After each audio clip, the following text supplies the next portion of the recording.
अस्सलामुअलैकुम दोस्तों, की हाल चाल है जी। उम्मीद है तुसी सब खैरियत नाल होवोगे। थानू अज रिव्यू कराने MF 375 ट्रैक्टर का। ते साडे नाल रहियो ते वीडियो नू मुकम्मल जरूर वॉच करना ते साडे चैनल नू भी सबसक्राइब करियो। देखो जी MF 375 2022 मॉडल मैसी फर्गूसन का ट्रैक्टर MF 375।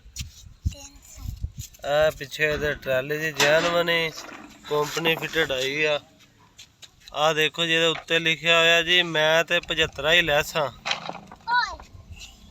ठीक है, ये वेखो तुसी कितना ही प्यारा बनया, बिल्कुल मैसी दी कापी है। मैसी फर्गूसन 375 दी देखो अलाई रिम ठीक है, और टायर वगैरह तुसी देखो, यदा लोगो देखो बिल्कुल MF 375 मैसी फर्गूसन।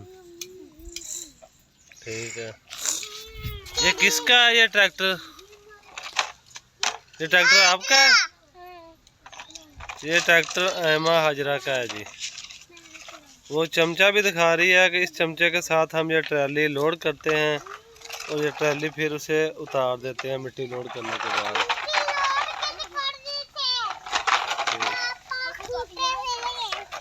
वो बता रही है कि हम मिट्टी लोड करके फिर फेंक देते हैं अगली जगह पे।